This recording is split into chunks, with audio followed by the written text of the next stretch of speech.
Natura 2000, un outil de préservation de la nature à l'échelle européenne.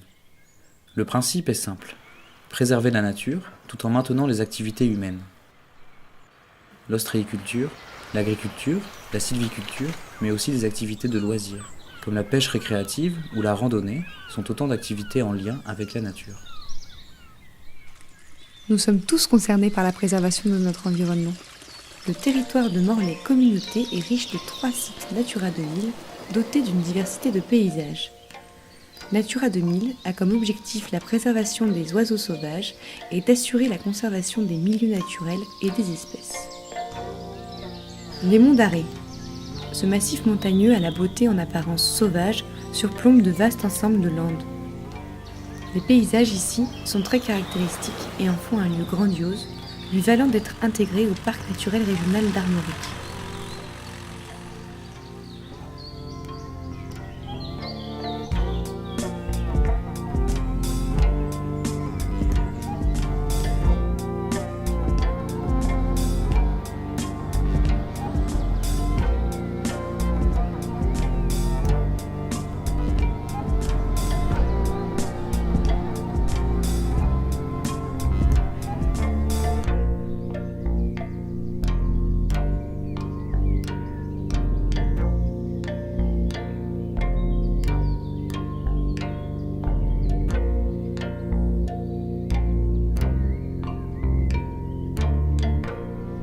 Constitués de landes, de tourbières et de bocages, les monts d'Arrée abritent une flore rare et originale.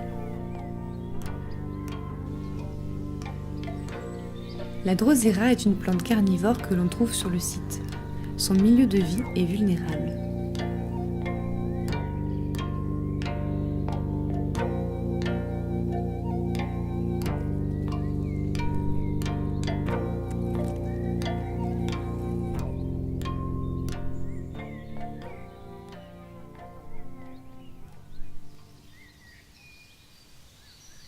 Le site Natura 2000 de la vallée du Douron dévoile d'autres paysages. Cette vallée encaissée, marquant la frontière entre les départements du Finistère et des Côtes-d'Armor, est restée sauvage et préservée.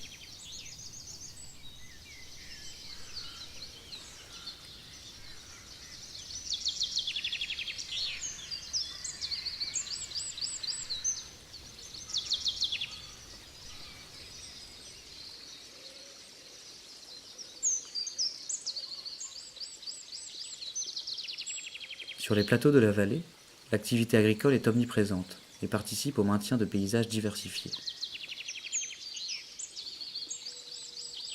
Entre forêt et rivière, on peut croiser la loutre d'Europe, et sous de vieux arbres morts, l'escargot de Quimper. Le secteur abrite aussi des chauves-souris, et notamment la seule colonie de reproduction de petits rhinolophes connue du Finistère.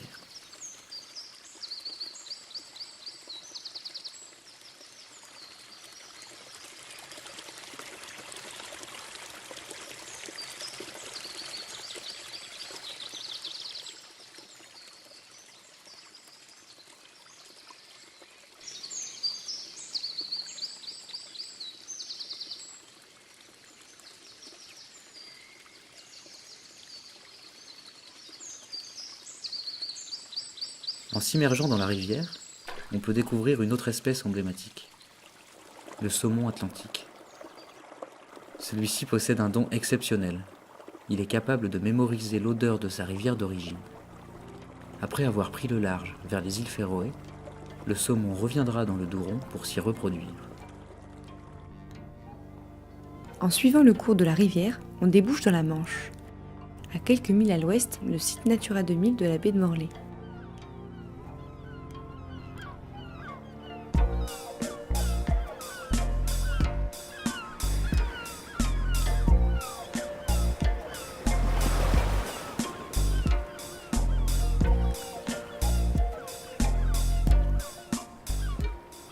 Cette zone, constituée de milieux littoraux, accueille de nombreux oiseaux. Ces derniers ne sont pas les seuls à profiter de ce cadre remarquable. Les pêcheurs à pied, ostréiculteurs et marins en tout genre, font de cette nature la source de leur activité.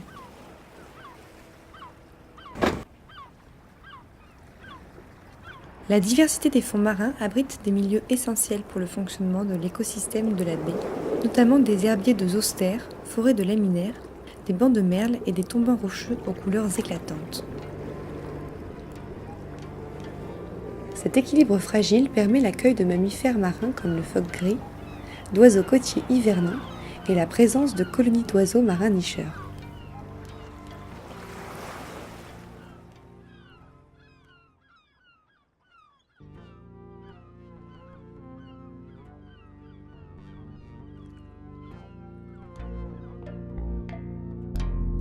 Des monts d'Arrée à la baie de Morlaix, en passant par la vallée du Douron, voici 3 sites Natura 2000 aux paysages variés.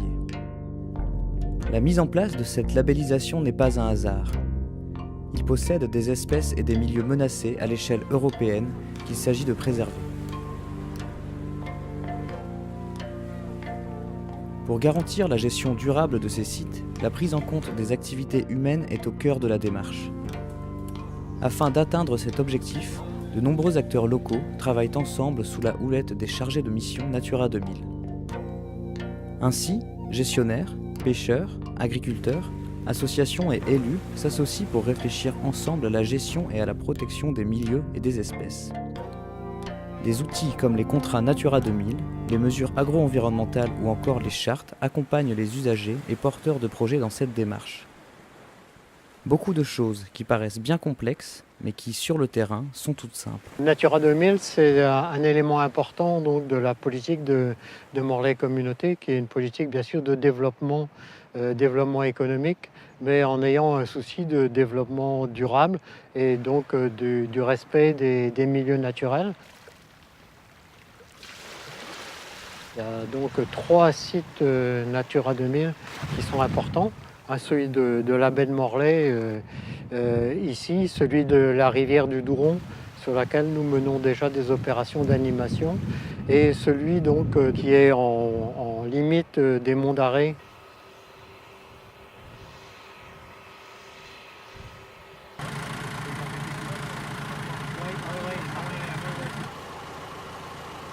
Je m'occupe de Natura 2000 là sur le secteur des Monts d'Arrée où on est cet après-midi. Notamment la question des fauches de lande, comme la démo là, qu'on vient de voir, qui font partie de notre circuit mensuel d'animation du parc. Voilà, on présente un peu des habitants, des figures locales du secteur qui parlent de leur quotidien, de leur métier, qui nous font aussi découvrir des facettes un peu cachées quoi, de la vie du parc. Dans les 100 éleveurs des Monts d'Arrée qui ont des contrats sur les landes, il y a des gens... On a fait une démonstration de fauche et de récolte de landes, pour montrer comment ça se passait et puis pour expliquer les difficultés qu'on rencontrait un peu dans l'exploitation des garènes. Alors nous, on a fait ça depuis toujours, les grands-parents, les parents aussi. Et donc on connaissait bien le territoire, avec aussi tous ces pièges, puisque c'est quand même un territoire très accidenté, en pierrerie, difficile d'exploitation. Donc on a perpétué la tradition un peu, puisqu'on était aussi dans le besoin de litières pour mettre sous nos animaux. En fait, Natura 2000, c'est un périmètre administratif qui est posé sur un territoire. Il se trouve qu'il a été dessiné autour de ces zones de landes parce qu'elles avaient un intérêt patrimonial fort. Ça a permis ici dans les Monts d'Arrée aussi de mieux expliquer Natura 2000 en disant oui, il y a peut-être quelques contraintes là, qui sont imposées, notamment sur les élevages, sur l'activité agricole, mais il y a aussi un appui économique important, financier, pour un accompagnement des exploitations agricoles. Quoi. Quand on nous a expliqué à quoi ça consistait, et ma foi, comme nous étions pratiquement parmi les derniers à le faire, pour nous, c'était pas du tout une contrainte. Ça n'a pas été une contrainte du tout pour nous, au contraire, même le fait d'avoir une prime, c'était même un plus pour comme je disais tout à l'heure, réparer le matériel lorsqu'il était endommagé, quoi. Donc ce levier-là, je crois qu'il est reconnu à l'échelle des Monts d'Arrée comme étant vraiment un levier utile, et Natura 2000 a trouvé sa place en grande partie grâce à ces contrats agricoles.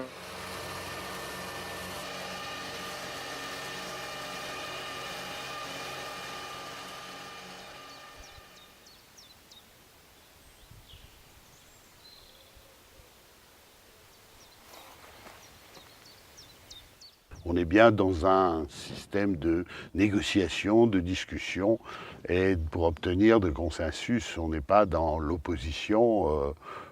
C'est-à-dire l'idée n'est pas d'avoir un projet et que ce projet, on réponde systématiquement oui ou non, mais en tout cas d'anticiper là-dessus et de réfléchir de façon à ce qu'il y ait une compréhension réciproque d'une part et des décisions qui soient prises conjointement avec le souhait de la population et le souhait de maintien d'une certaine biodiversité et de certains paysages sur les monts d'Arrée.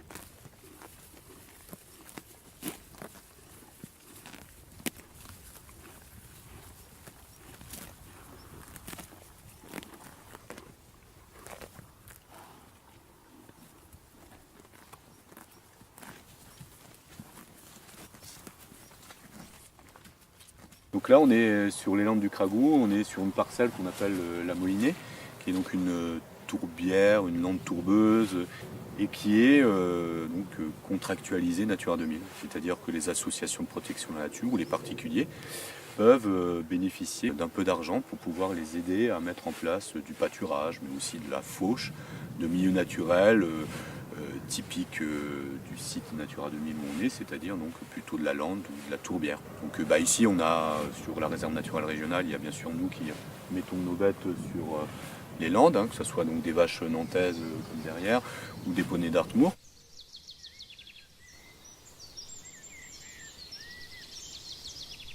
Avoir ces deux types de pratiques, pâturage et fauche, sur une réserve naturelle comme celle du Cragou, c'est idéal. Ça permet d'avoir donc un maximum de biodiversité, un maximum d'espèces animales, mais aussi de plantes. Puisque par exemple, sur le Grand Marais, donc cet enclos de 60 hectares où on a à peu près une dizaine de ponettes, et bien grâce à leur travail de pâturage, on a pu avoir donc des orchidées qui réapparaissent ou qui soient maintenues dans leur milieu parce qu'il y a cette ouverture. Souvent on met en opposition les activités humaines avec la conservation de la nature. Là en l'occurrence, eh bien, c'est la conservation de la nature qui profite de l'activité humaine. Natura 2000, ça peut permettre aussi de restaurer des habitats. De l'autre côté du Cragou, à l'est, là, on a donc un bois de résineux. Et donc on avait 27 hectares d'un terrain qui était autrefois une lande, avec beaucoup de branchages de résineux par terre, beaucoup d'aiguilles de résineux par terre. Et donc nous, qu'est-ce qu'on allait en faire ?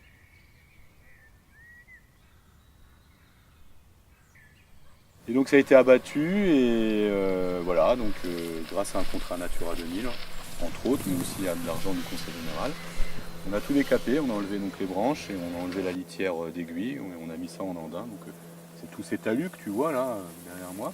Les graines qui étaient contenues dans le sol, ce qu'on appelle la banque de graines, peut s'exprimer, peut pousser. Il reste toujours ces graines d'ajonc dedans et donc l'ajonc a pris le dessus à certains endroits, mais bon, c'est pas grave, c'est toujours mieux pour la biodiversité que les résineux. Pourquoi ? Parce qu'il y aura plein de petits oiseaux à venir nicher dans les ajoncs, à venir se nourrir sur les parties décapées, soit par le passage des bêtes, soit par le ruissellement.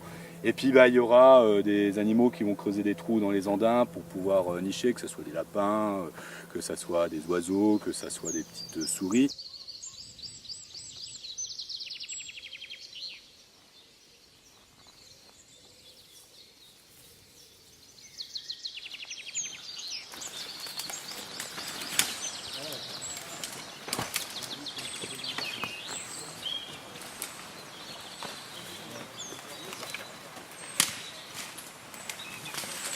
Ici, on est sur le site Natura 2000 Vallée du Douro. On avait une parcelle qui était envahie ici en bordure de cours d'eau donc par la renouée du Japon. Donc c'est une espèce qui a été introduite au début des années 1800. Au début, c'était une espèce ornementale. Elle peut pousser jusqu'à 3-4 mètres de haut. Ses rhizomes sont souterrains, donc ils s'enfoncent de 3 mètres. En dessous, on n'a rien, absolument rien. Et ça va empêcher tout le développement des autres espèces. Ça va faire concurrence en fait sur le développement d'espèces qui sont locales de bordure de cours d'eau. Donc là aujourd'hui on a fait venir les élèves de Sussigno, donc les élèves de gestion et protection de la nature. Ils sont en première année de BTS, donc ils ont l'air très très motivés aussi.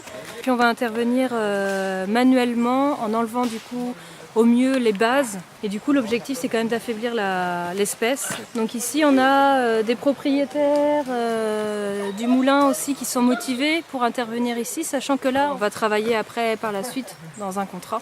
Donc là, on pourra proposer des actions ponctuelles, récurrentes, voilà, au moins pendant les 2-3 premières années.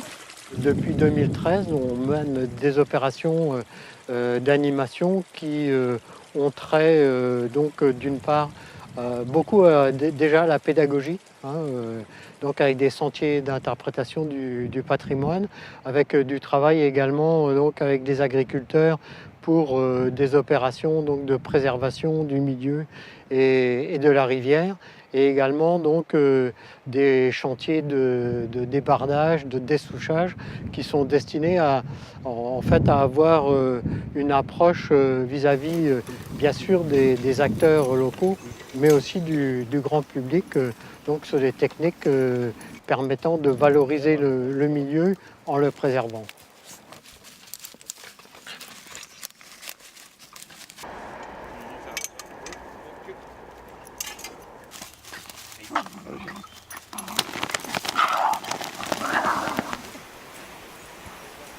Donc ici nous sommes sur l'un des grands sites qui domine la baie de Morlaix. Nous allons donc mener maintenant l'opération d'animation Natura 2000 sur la baie. Et donc ce site est un des premiers sites donc marins qui bénéficie donc de la politique européenne Natura 2000. En France, il y a actuellement 3 sites marins qui bénéficient de cette politique, dont en Bretagne le golfe du Morbihan. Cette baie est une baie qui est très occupée, elle est très animée.